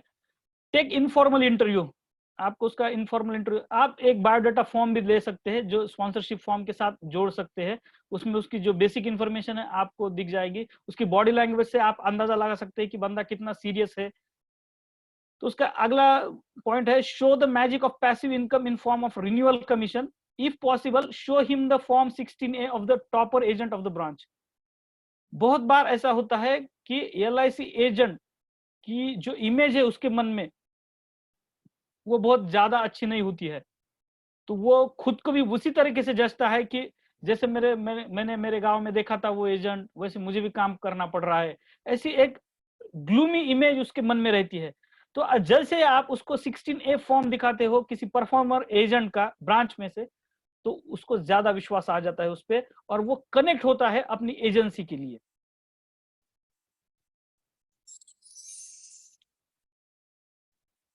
जैसे ही वो कनेक्ट होता है, pitch the agency as the perfect and only solution to achieve his dreams. मैंने जो बायोडाटा फॉर्म दिया है, लोगों को मैं भरने के लिए कहता हूँ स्पॉन्सरशिप फॉर्म भरने के पहले, तो उसमें मैंने दिया है कि आपका ड्रीम क्या है, वन लाइनर दिया है। और दूसरा एक दिया है कि आपका शॉर्ट टर्म, अगर आप ये एजेंसी ज्वाइन करते हो तो आपका पहले 6 महीने के लिए शॉर्ट टर्म गोल क्या होगा या क्या चाहेंगे आप। उसमें छोटी छोटी चीजें दी है, जैसे मान लो 20,000 का मोबाइल चाहिए या टू व्हीलर चाहिए या आप फॉरेन टूर करना चाहते हैं, तो उसको मैं टिक करने को बोलता हूँ वहां पर। तो आप जान जाते हो कि इसका ड्रीम क्या है या ये क्या चाहता है या उसका हॉट बटन क्या है, ये आपको समझ में आएगा उसमें से। और ask for the documents and fees as and when he becomes ready to join the agency. मैंने जो पहले कहा कि मैं पीपीटी भेजता हूँ LIC agency as a career, वो भी मैं पीपीटी प्रवीण जी के साथ शेयर करूंगा। तो उसमें से मैं वहां मैंने आखिर में ये भी दिया है कि उसको क्या क्या डॉक्यूमेंट्स देने पड़ेंगे अगर वो चाहता है, अगर वो रेडी है तो वो पार्ट मेरा वहीं पर खत्म हो जाता है, डॉक्यूमेंट्स फिर से उसको इलेबोरेट करने के। और दूसरी बात, मैंने वहां पर क्वेश्चन एंड आंसर्स भी दिए हैं। बहुत बार ये जहन में होता है वो बंदे के कि पहली बात तो ये मेरे लायक धंधा है कि नहीं, तो उसमें मैंने कह दिया है कि अगर भाई जो सेलिब्रिटी एजेंट्स है उनके फोटो डाल दिए हैं मैंने, अगर ये कर सकते हैं तो अपन भी कर सकते हैं। बहुत बार ऐसा होता है कि वो कहता है हाँ मुझे 4 साल पहले एक डेवलपमेंट ऑफिसर ने बताया था, अगर मैं उसी वक्त ज्वाइन कर लेता तो आज बहुत अच्छा होता, लेकिन जाने दो अब बहुत देर हो चुकी है। तो वो भी मैंने डाल दिया है कि कोई आदमी इतना अमीर नहीं होता कि वो आने वाला कल खरीद सके, और कोई आदमी इतना गरीब नहीं होता कि वो सॉरी कोई आदमी इतना अमीर नहीं होता कि वो आने वाला कल खरीद सके, और कोई आदमी इतना गरीब नहीं होता जो गया हुआ कल बदल ना सके। तो उसके जो मन में क्वेश्चंस है उसके मैंने आंसर्स उसी में दे दिया है। तो बहुत हद तक मतलब वो प्रोस्पेक्ट टू एजेंसी कन्वर्जन बहुत हद तक मतलब मान लीजिए 75% मेरा काम इजी हो जाता है उसको कन्वर्ट करने में। After completing basic formalities, fill the sponsorship form, give him study material for exam। दोस्तों सबसे प्रायोरिटी की तरह लेता हूं ये एक्टिविटी को। बहुत बार मजाक में मैं कह देता हूं, अगर कोई प्रोस्पेक्ट मेरे पास आया है, उसने स्पॉन्सरशिप फॉर्म फिलअप किया है और उसने सब डॉक्यूमेंट्स दे दिए है, तो मेरे से ज्यादा डिले वो लॉग इन करने में, ज्यादा से ज्यादा डिले 2 या 3 घंटे का हो सकता है, उससे ज्यादा डिले मैं नहीं करता। अगर इससे ज्यादा डिले होता है तो मैं खुद को मानता हूं कि मैं 302 कल धारा 302 का अपराधी हूं, ऐसा खुद को मैं मानता हूं। ये एक ऐसी चीज है जिसमें मैं खुद बहुत इंटरेस्ट लेता हूं। आप शायद मतलब हंसोगे इस बात पे कि बहुत बार मैं ऐसा समझता हूं कि 1 लाख नॉन सिंगल आने पर मुझे उतनी खुशी नहीं मिलती है जितनी मैं एक स्पॉन्सरशिप फॉर्म लॉग इन करता हूं उस पर मिलती है। बाद में है also fix the date and time of the exam and date of training as well. बहुत बार हम आकाश में बात कर लेते हैं, हाँ ठीक है तो अभी हम डेट तय करेंगे, तो एक दिन आ जाए ट्रेनिंग को, ऐसा बोल देते हैं। लेकिन जिस दिन वो फॉर्म फिलअप करता है उसी दिन आपको उसकी डेट और टाइमिंग ऑफ द एग्जाम तय करना है, और ट्रेनिंग का टाइमिंग और डेट भी आपको तय करना है। ये बहुत जरूरी है। बहुत बार ऐसा होता है कि एनबी या बाकी के कामों में हम न्यू एजेंट को कब ट्रेनिंग के लिए टाइम दे ये तय नहीं कर पाते हैं, या हमें अपने ध्यान में ही नहीं रहता है कि ये बंदे को अपने को ट्रेनिंग देनी है। तो ये बहुत महत्वपूर्ण है कि आप पहले से तय कर ले कि आपको उसको ट्रेनिंग को कब बुलाना है। हमारे यहाँ जो एग्जाम है वो वीकली होती है सिर्फ, इसीलिए वो सिर्फ थर्सडे या फ्राइडे को होती है। मान लो आज का थर्सडे चला गया तो मैं eight the earliest next Thursday ले सकता हूं। इसलिए मैं इस पे बहुत पर्टिकुलर हूं, मैं पहले से मतलब मिनिमम टाइम देता हूं उसको एग्जाम में अपियर होने के लिए। If you feel that prospect is bright, you may give him product training even before appearing for exam। बहुत बार लोग आपने देखा होगा कि डीओ की लोगों की सोच बहुत अलग होती है। कोई कहता है कि इसको नहीं, पहले प्रोडक्ट ट्रेनिंग दे दो, 3-4 बार वो ट्रेनिंग दे दो, बाद में उसको प्रोस्पेक्टिंग लिस्ट बनाने को बोल दो और फिर एग्जाम को अपियर कर दो। ऐसा भी हो सकता है, लेकिन मैं ये मानता हूं कि आप it will differ with person to person. आप सभी को ये कंपलसरी नहीं कर सकते, सभी को प्रोडक्ट ट्रेनिंग पहले और बाद में एग्जाम, या सभी को पहले एग्जाम और बाद में प्रोडक्ट ट्रेनिंग आप कंपलसरी नहीं कर सकते। हाँ, अगर आपको लगता है कि ये बंदे में कुछ है, दम है, ड्रीम अच्छा है, कर सकता है, सिंसियर है, तो आप उसको कह सकते हैं कि भैया तू पहले प्रोडक्ट ट्रेनिंग भी सीख ले। मैं समझता हूँ कि तेरी ग्रास्पिंग भी अच्छी है, तो LIC all in one calculator है या कोई भी जो ऐप है जिससे वो प्रीमियम कैलकुलेट कर सकता है, वो उसके इंटरेस्ट के लिए उससे भी आप उसकी ट्रेनिंग ले सकते हो। बाद में है be in constant touch with the prospect enquiring his study. बहुत बार ऐसा होता है, जैसे मैंने कहा कि एनबी में हम एब्सॉर्ब हो जाते हैं और पता ही नहीं रहता कि अरे आज तो थर्सडे है, अरे आज तो 2 एजेंट की एग्जाम है, ऐसा हो जाता है। तो आपको उसके साथ टच में रहना पड़ेगा और उसको हमेशा बोलना पड़ेगा कि वो अपनी जो स्टडी है वो गंभीरता से ले। मैं एक ही शब्द में कहता हूं कि देख भाई, तू अगर स्पॉन्सरशिप फॉर्म फिलअप करता है तो मैं मानता हूं कि तू कम से कम 10वीं पास है, बराबर है ना? वो कम से कम 10वीं पास है। इसका मतलब है उसने जिंदगी में आज तक कम से कम 20 एग्जाम का एक्सपीरियंस उसके पास है। तो मैं कहता हूं इसमें से कौन सी एग्जाम ऐसी थी जो तू क्लियर करने के बाद सीधे इनकम कमाने लग गया था? कौन सी भी एग्जाम ऐसी नहीं थी पहले की जिससे तू एग्जाम कमा सकता है? तो तू और तेरी कमाई, तेरी इनकम, इसमें सिर्फ ये एग्जाम बीच में है, ये तुझे क्वालिफाई करना है। इसलिए वो उसको गंभीरता से लेता है।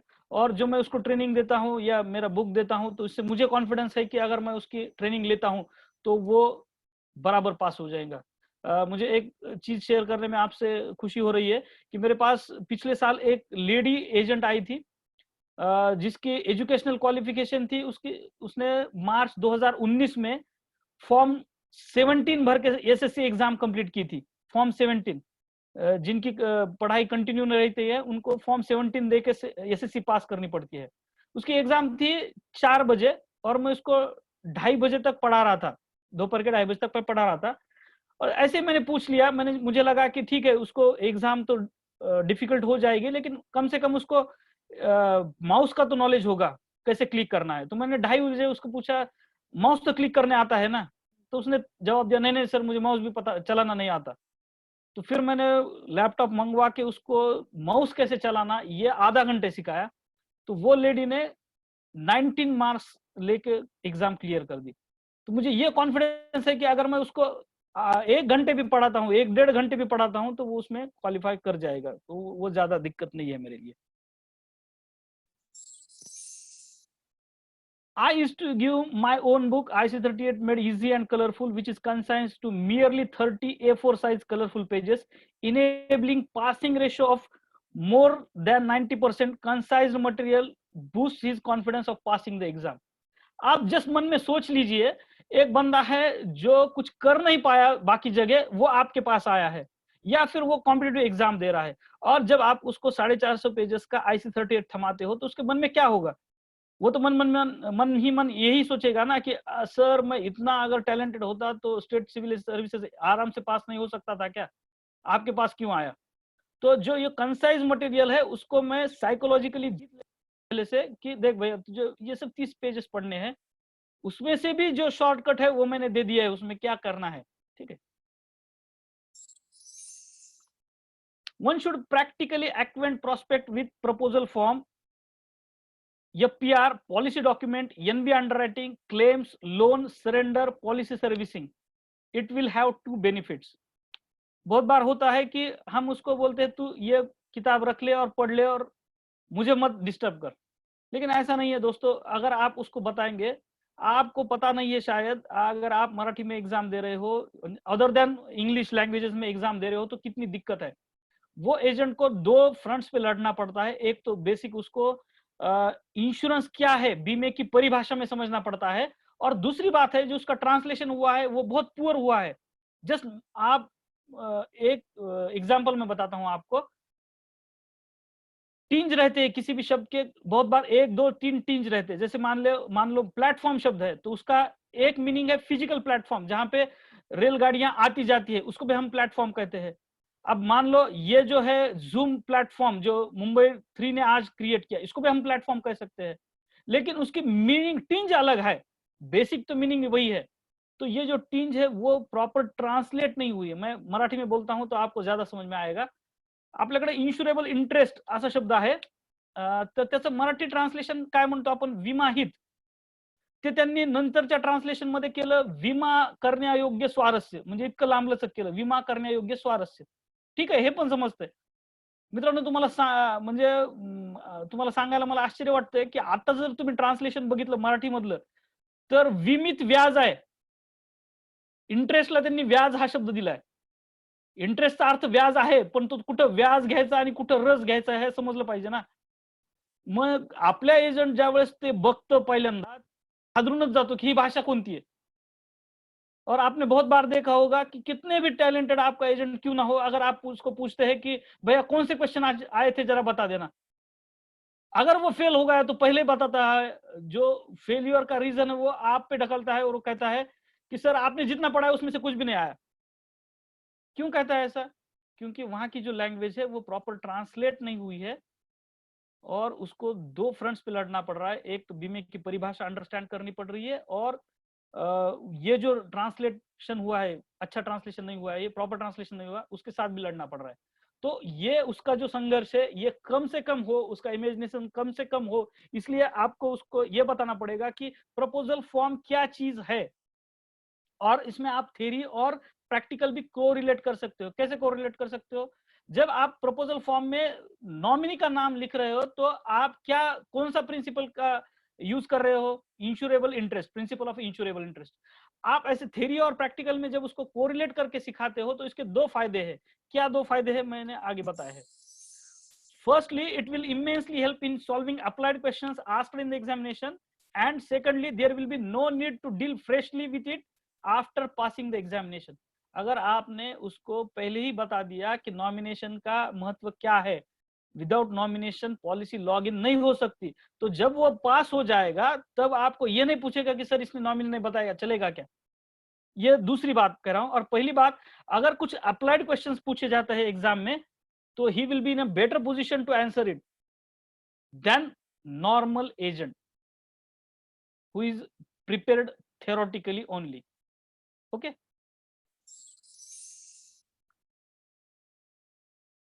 To practice questions, ask him to download IC30 app. To get the actual feel of the exam, ask him to solve the question bank on the website of III। आपने देखा होगा अगर आप आपके एजेंट को पूछेंगे कि कौन से सवाल आए थे तो वो बहुत सिमिलर है, III की जो वेबसाइट पे जो क्वेश्चन बैंक अवेलेबल है उससे बहुत सिमिलर है, ज्यादा मेल खाते हैं। तो मैंने मेरे बुक में क्या किया है कि जो क्वेश्चंस ये वेबसाइट पे पूछे गए हैं उसके जवाब मैंने मेरे बुक में अलग कलर में प्रिंट करवाया है। तो मैं पहले कहता था उसको कि 30 पेजेस वो सिर्फ कहानी की तरफ पढ़ लेना पहली रीडिंग में, दूसरी रीडिंग में जो अलग कलर में प्रिंट है लाल और पीले कलर में वही पढ़ लेना, और तीसरे में जो माइंड मैप दिया है आखिर में वो याद कर लेना। ये होने के बाद अपनी ट्रेनिंग होगी और मैं आपको 1 घंटा 1.5 घंटा सिखाऊंगा, ऐसा कहता हूं। On the day of exam teach him the revised Malik formula. ये सब आपको सभी को पता है। If you follow these steps, it will not only make the agents pass, but also sustain your interest for further recruitment। देखिए दोस्तों, उसका पास हो जाना सिर्फ उसके लिए ही फायदेमंद है ऐसा नहीं है। अगर वो फेल हो जाता है तो सिर्फ वो ही फेल नहीं हो जाता है, मेरा जो इंटरेस्ट है फर्दर रिक्रूटमेंट का वो भी कहीं ना कहीं हैम्पर हो जाता है। ठीक है, तो उसका पास होना इस लिहाज से भी बहुत मायने रखता है कि मेरा इंटरेस्ट सॉरी रिक्रूटमेंट के लिए मेरा इंटरेस्ट सस्टेन रहे। I think I am close to conclusion now. Praveenji मला असं वाटतं की आपण क्वेश्चन आन्सरला वेळ दिला पाहिजे, थोडंसं मी फास्ट पण घेतलंय कारण बऱ्याच वेळेस त्यांच्या समस्या वेगळ्या असतील। मी कंक्लूड करतो आणि मग तुम्ही आपण पुढे घेऊया। To conclude in order to get success in recruitment, correcting lockdown of mindset is more important than the external lockdown. Lift the curfew of the locked mindset by using proper recruitment methods and enjoy the new world of freedom and unending possibilities. Thank you दोस्तों, मुझे इतने प्रेम और शांति से सुना, मेरे विचारों को आपने जाना, इसे बहुत बहुत अनुग्रहित हूँ। मैं प्रवीण जी से अनुरोध करता हूँ कि अगर कुछ क्वेश्चंस है तो वो आप ले लीजिएगा, मैं उसके जवाब दूंगा। यस अमर जी, हाँ, first of all thank you for very very honest sharing. इतना ऑनेस्ट शेयरिंग शायद ही कोई करता है। आपने पिछले 4-5 सालों में जो भी टेक्निक्स किया है, जो भी एफर्ट्स लिया, तो आपने ऑनेस्टली शेयर किया है। यस और आप रूरल बैकग्राउंड में होके भी इतना कुछ एफर्ट डालते हो, तो बहुत कमाल की बात है। यस सर, क्वेश्चंस वैसे जितने भी बीच बीच में आ रहे थे, आपने सारे ऑलरेडी आंसर किए हैं, लेकिन फिर भी अभी रिसेंटली एक क्वेश्चन आया है कि जो आप बुक लिख रहे हो, बुक के बारे में थोड़ा बता दीजिए, और वो बुक कैसे अवेल किया जा सकता है उसके बारे में थोड़ा जानकारी दीजिए। अच्छा दोस्तों, पहले उस बुक की मतलब जन्म कैसे हुआ ये बताता हूँ। जैसे मैंने आपको बताया कि 1 सितंबर 2014 को मैंने ट्रांसफर ली। जब मैंने ट्रांसफर ली तब सिलेबस जस्ट चेंज हो चुका था, और वो टाइम पे मराठी मीडियम एग्जाम के लिए भी अवेलेबल नहीं था। स्टडी मटेरियल की तो बात ही अलग थी। तो मेरे पहले जो 12 एजेंट थे उन्होंने हिंदी मीडियम में वो एग्जाम दी, क्योंकि 2 ही ऑप्शन थे, आइदर हिंदी और इंग्लिश। तो इंग्लिश तो यहाँ रूरल बैकग्राउंड है, कोई ले नहीं रहा था, हिंदी में उन्होंने एग्जाम दी। तो ये स्टडी मटेरियल नहीं था, और एग्री के बैकग्राउंड का होने से मुझे एक खासियत थी कि मुझे नोट्स निकालना बहुत अच्छा लगता था। तो ये मेरे लिए प्रायोरिटी बन गई कि जो भी नोट्स है पहले मैं स्टडी मटेरियल वो खुद स्टडी करूं, वो IC38 में खुद पढूं। पहले IC33 हुआ करता था, वो खुद पढूं और उसके नोट्स निकालूं। तो फिर मैंने वो कर दिया। बाद में मुझे ऐसा लगा कि नहीं, थोड़ा DTP करेंगे तो अच्छा रहेगा, तो DTP के नोट्स मैंने निकाल दिए। बाद में ऐसा हुआ कि लोग बोलने लगे अरे नहीं, अगर इसकी किताब बन जाएगी तो और अच्छा रहेगा। तो इसलिए मैंने फिर A4 साइज 30 पेजेस कलरफुल किताब निकाली। और पहले तो मैंने मराठी में निकाली, करीबन 4,500 कॉपी है उसकी बिक चुकी है। बाद में फिर इंग्लिश में भी बनाई, और जो नॉर्थ इंडिया के दोस्त हैं उन्होंने कहा कि आप सिर्फ इसको ट्रांसलेट कर दो और हमारे लिए आसान होगा अगर आप हिंदी करोगे। तो उसकी हिंदी भी अवेलेबल है सर। तो ऐसी इस तरीके से उसका जन्म हुआ। अवेल करने के लिए सर मैंने मेरा यहाँ नंबर दिया है, मेरा मोबाइल नंबर है, ईमेल आईडी भी है। आप मुझे व्हाट्सएप पे सिर्फ आपका नाम बताइए, आपको कितनी क्वांटिटी चाहिए, या सिर्फ आप नाम बताइए, मैं आपको उसकी प्रोसेस बता दूंगा। Thank you Amar ji, yes sir. Once again thanks a lot. मैं अभी रिक्वेस्ट करूंगा ठाणे डिवीजन के joint secretary mister Sandesh Thanekar से कि वो 2 शब्द कहें। Sandesh sir. Hello hello. Yes sir, yes हाँ, सर, येतो आवाज येतोय ना? होय होय, येतोय सर, येतोय सर। अच्छा, आज मुंबई डिवीजन 3, मुंबई डिवीजन 4 और ठाणे डिवीजन ने श्री अमर फाफड़ जी का जो एक सेशन एजेंसी रिक्रूटमेंट के ऊपर रखा था, उसमें मोर देन 500 डेवलपमेंट ऑफिसर ने पार्टिसिपेट किया। पहले तो मैं तीनों डिवीजन की तरफ से इन सभी डेवलपमेंट ऑफिसर का आभारी हूँ कि आपने इतनी बड़ी संख्या में ये सेशन अटेंड किया। इस लॉकडाउन के पीरियड में NF ऐसे ही अच्छे से अच्छे सेशन रखने का प्रयास करेंगी और अब ज्यादा से ज्यादा संख्या में उसमें पार्टिसिपेट हो गए, इसकी मेरे को पूर्ण आशा है। और ये जो सेशन हुआ इसमें श्री प्रवीण जी भोसले इन्होंने जो कोऑर्डिनेट किया डेवलपमेंट ऑफिसर और अमर जी के बीच में, मैं उनका भी तीनों डिवीजन की ओर से आभारी हूँ, श्री प्रवीण जी भोसले का। और हमारे आज के स्पीकर श्री अमर फाफड़ जी, उन्होंने फ्रॉम 2006 टू 2020 जो उनका 14 साल का LIC की जर्नी है उसके बारे में वो 16 एजेंट से मोर देन 200 एजेंट उन्होंने कैसे बनाए, वो PPT के माध्यम से बहुत ही बढ़िया तरीके से हमको बताया है। मैं तीनों डिवीजन से तरफ से श्री अमर जी फाफड़ जी का भी बहुत बहुत आभारी हूँ।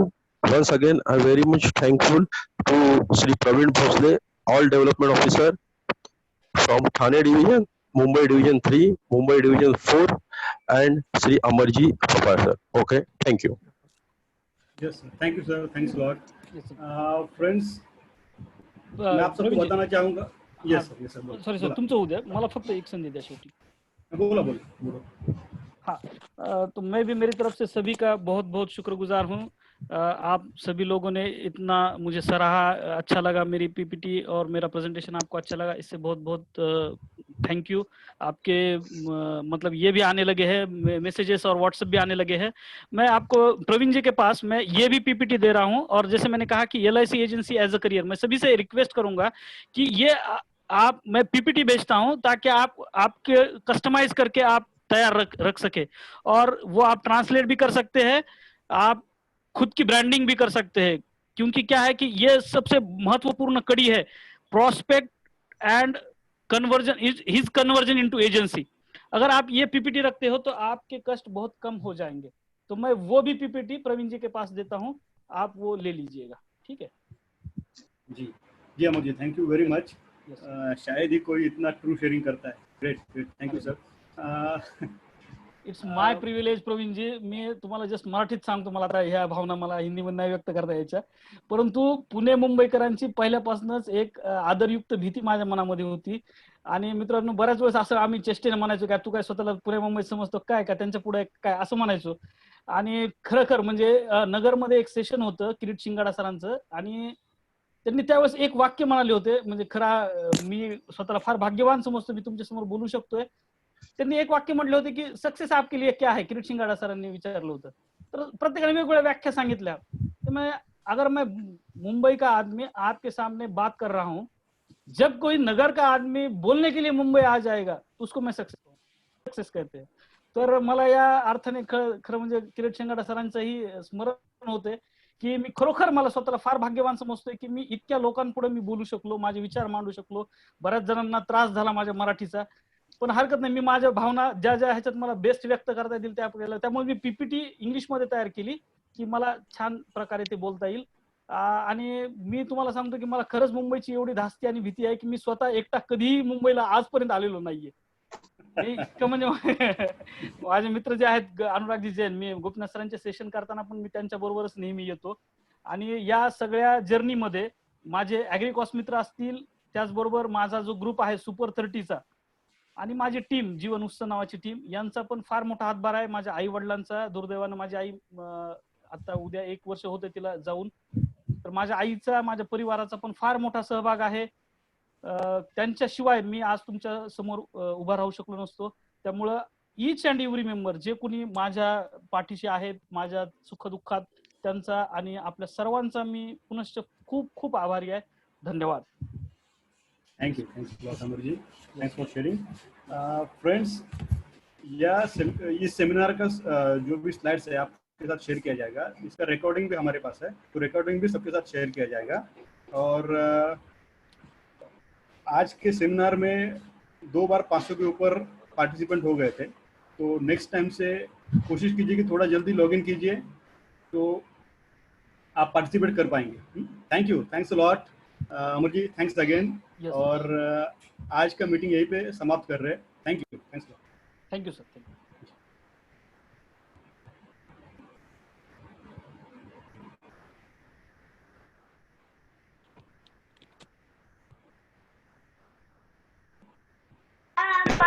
गूगल चलता है, आदमी तुरंत गूगल पे डाल के सर्च कर लेगा। नहीं इस बार आपको